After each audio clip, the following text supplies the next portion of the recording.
Hi, this is Lynn Suzak with Faith Talk. I'm out here with the forces of nature and the city. You never know what you're going to hear. So, could rain, but I still like to do it outside. I gotta get this down by what I'm hearing, because as soon as I start hearing stuff and understanding that the Lord is trying to tell me something, I get it out on video, just recording it, because it's if I don't talk about it, it kind of gets lost and I forget about it. So the power of our words. Okay, you know, our words are containers for our faith, but our words have power. Why do they have power? This is important. Well, it goes both ways, good and bad. And when you speak words, it's really not the words, but the speaking and the spirit behind the words that have power. And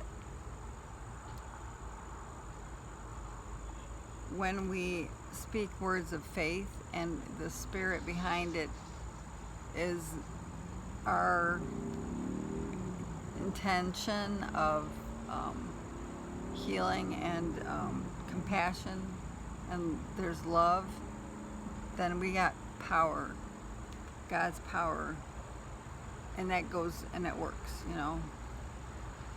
When you use words with the wrong intention,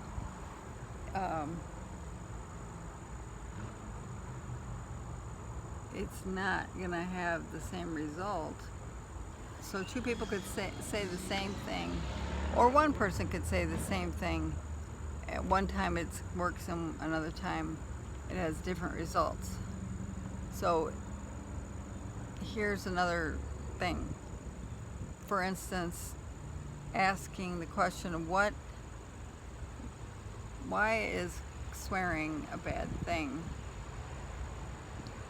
What is this evil that comes forth from people when they're swearing? I mean, believe me, I know. Even Christians have still a bad habit of swearing. But if we understood why it was bad, maybe we would realize and not give the enemy a foothold with our words and the spirit. What, you know, when you use the F word or the finger, or which is not a word, right? It's a gesture. Okay, so there's gestures, facial expressions, the eye, the look they talk about jokingly on TV programs. There's a spirit behind that, and usually we call it witchcraft, you know, manipulation, fear, projecting fear on people, giving them the eye. So words, you know, these words, I'm not going to name them, they're carriers of evil. And what is the intention when you speak these things? It gives a voice to a demon, really. An evil intention. It vents and allows a demon to be satisfied with some kind of, well, like people that just, okay, like schizophrenic people have a blah, blah, blah. They just speak into the air. Nobody has to be there. And that's demons, allowing demons to speak evil and cursing people, and it's all related. And when you speak with the power of the Holy Spirit, or with the compassion of God and love, or you can just touch a person, it's the intention. Or like somebody I know says gummy bears when he's healing people, and that can work. So it's not exactly about the words, and I mean, God's word says our word, we have the power of life and death in the tongue, but also, Jesus healed people by touching them. The disciples, you could just walk by. So if you're emanating this spirit of healing and God's love and compassion, that's where the power is. Speaking is a very intentional projection of spiritual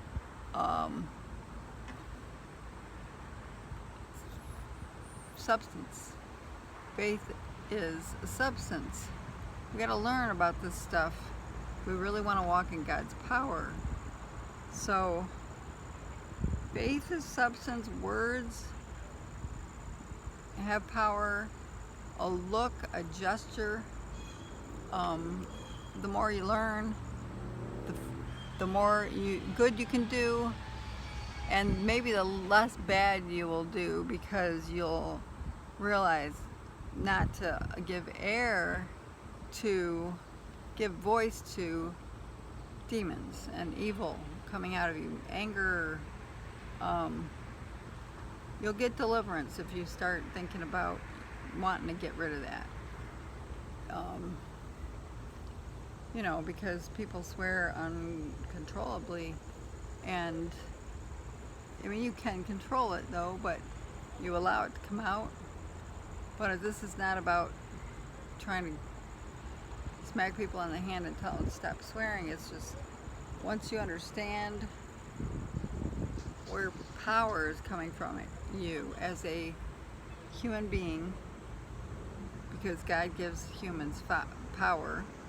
Foul language should not be coming out of your mouth, because life and death comes out of your mouth. And if we knew what was happening when we speak different ways, then we would probably be a lot more careful.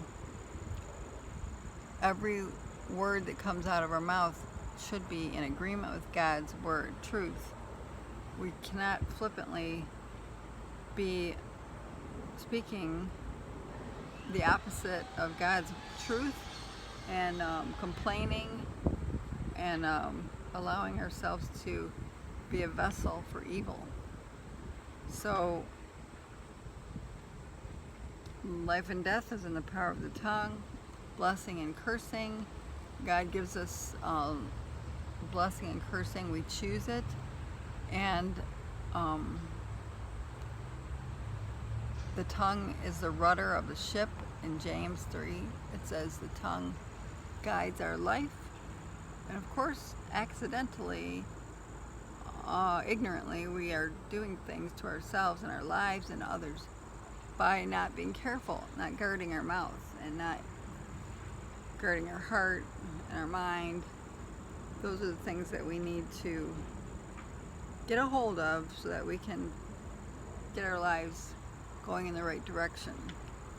So I need to talk about that, and the more I learn, the more I will share. And